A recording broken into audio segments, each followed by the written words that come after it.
ہمارے یہاں دو لفظ استعمال ہوتے ہیں، ایک لفظ ہوتا ہے الیکشن، ایک ہوتا ہے سلیکشن۔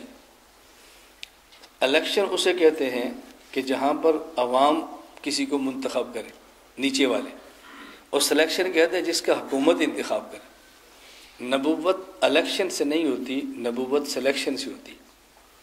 اللہ رب العزت احکم الحاکمین، تو جس کا انتخاب اللہ براہ راست کرتے ہیں اس کو سلیکشن کہتے ہیں، اور جس کو لوگ چنتے ہیں اس کو الیکشن کہتے ہیں۔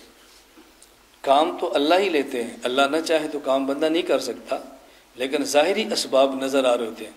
میں یہاں پر آیا ہوں تو اللہ نے توفیق دیا تو بیان ہوا ہے، آپ کو توفیق ملی ہے تو آپ، لیکن ظاہری اسباب ہے نا، مولانا نواز صاحب نے دعوت دی ہے، مجھے بھی بلایا ہے، آپ کو بلایا، یہ ظاہری اسباب ہیں ہمارے۔ اور الیکشن الگ چیز ہے اور سلیکشن الگ چیز، دونوں میں فرق کیا ہے؟ اگر الیکشن سے کوئی بندہ منتخب ہو اور وہ کرپٹ نکلے تو حکومت پر اعتراض نہیں ہوتا، اور اگر سلیکشن سے بندہ منتخب اور کرپٹ نکلے تو پھر اعتراض حکومت پر ہوتا ہے۔ ہمارے ووٹوں سے ایم این اے بنے اور کرپٹ آدمی ہو اور ہم اعتراض حکومت پر کریں کہ تم نے کرپٹ آدمی کو وزیر کیوں بنایا، حکومت والے کہیں گے ایم این اے ہم نے تو نہیں بنایا، تم نے ووٹ دیے تھے نا، جب یہ کرپٹ تھا تو اس کو ووٹ نہ دیتے۔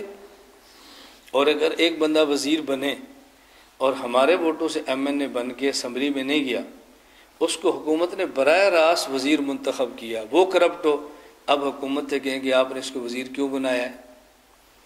تو جب الیکشن سے بندہ منتخب ہو تو اعتراض حکومت پہ نہیں ہوتا، اور جب سلیکشن سے منتخب ہو تو پھر اعتراض حکومت پہ ہوتا ہے۔ ایک درمیان میں اعتراض کا جواب دینے لگا کہ ذہن میں شبہ نہ آ جائے کہ اس کا مطلب کہ اگر کرپٹ وزیر ہو تو حکومتوں پر اعتراض نہیں کرنے چاہیے۔ اس کا معنی یہ ہے ایک بندہ کرپٹ تھا، وزیر بن گیا، اب اعتراض حکومت پہ نہیں ہے، اور اگر الیکشن سے بنا ہے پھر بعد میں کرپٹ ہوا ہے، حکومت کے علم میں ہے، پھر بھی حکومت نوٹس نہیں لیتی، اب اعتراض حکومت پر ہے۔ دونوں باتوں میں فرق اچھی طرح سمجھ لیں۔ تو نبوت کا تعلق چونکہ سلیکشن سے ہے، الیکشن سے نہیں ہے، اس لیے اللہ اپنے پیغمبر کو معصوم بھی بناتے ہیں۔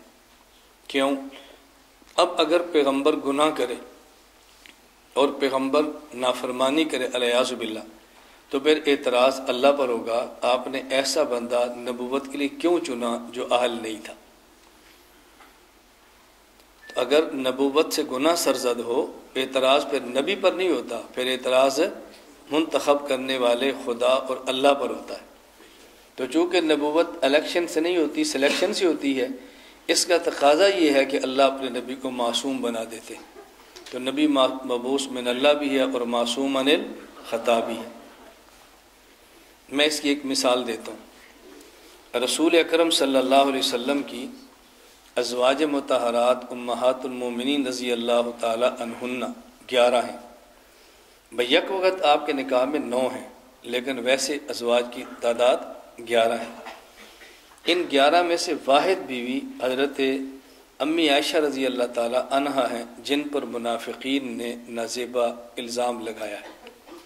باقی 10 بیویوں میں سے کسی بیوی پر وہ الزام نہیں لگا جو امی عائشہ رضی اللہ تعالی عنہا پر لگا۔ حضرت ام المومنین امی عائشہ رضی اللہ تعالی عنہا پر الزام لگا، اخلاقیات کا الزام لگا، تو حضرت امی عائشہ رضی اللہ تعالی عنہا کا دفاع رسول اکرم صلی اللہ علیہ وسلم نے نہیں فرمایا۔ کوئی حدیث میرے علم میں نہیں ہے کہ حضور نے دفاع فرمایا۔ آپ مشورہ تو کرتے تھے کیا کریں، لیکن آپ نے دفاع نہیں فرمایا۔ میری بیوی پر الزام لگے تو میں دفاع کرتا ہوں، آپ کے ہاں کسی بیوی پر الزام لگے تو آپ دفاع کرتے ہیں، لیکن پیغمبر کی بیوی پر الزام لگ رہا ہے اور رسول اکرم صلی اللہ علیہ وسلم دفاع نہیں فرما رہے۔ آپ دفاع کیوں نہیں فرما رہے؟ اللہ کے نبی ارشاد فرماتے ہیں، حدیث پاک میں ہے، ما تزوجت بشیء من نسائی وما زوجت بشیء من بناتی الا بوحی جاء به جبرائیل علیہ السلام۔ میں نے جب بھی کسی کی بیٹی لی ہے یا کسی کو بیٹی دی ہے تو مرضی سے نہ لی ہے اور نہ دی ہے، ہمیشہ میں نے وحی کے بعد لی اور وحی کے بعد دی۔ اب اس کا معنی یہ ہے ام المومن امی عائشہ رضی اللہ تعالی عنہا یہ انتخاب مصطفیٰ نہیں ہے، انتخاب خدا ہے۔ اگر امی عائشہ انتخاب مصطفیٰ ہوتی تو پھر دفاع مصطفیٰ کے ذمہ تھا، پھر حضور دفاع نہ کرتے تو آپ پر اعتراض تھا کہ آپ نے دفاع کیوں نہیں کیا؟ حضور کے ذمہ نہیں تھا، دفاع نہیں کیا، اللہ کا انتخاب تھی، اللہ نے دفاع فرمایا ہے۔ اگر اللہ بھی دفاع نہ فرماتے تو پھر اعتراض ہوتا کہ عائشہ کا دفاع تو کوئی بھی نہیں کر رہا۔ تو انتخاب مصطفیٰ ہوتی تو دفاع مصطفیٰ کے ذمے، چونکہ انتخاب خدا ہے تو دفاع بھی خدا کے ذمے، اور اللہ پاک نے دفاع فرمایا ہی نہیں بلکہ دفاع کا حق ادا فرما دیا ہے۔ امی عائشہ رضی اللہ تعالیٰ عنہ کے حق میں 2 رکوع قرآن کریم کے اللہ اتار رہے، یہ چھوٹی بات تو نہیں ہے۔ تو میں صرف مثال دے کر سمجھا رہا تھا کہ اللہ پاک نبی کو معصوم کیوں بناتے ہیں، اس لیے کہ نبوت الیکشن سے نہیں ہوتی بلکہ نبوت سلیکشن سے ہوتی ہے۔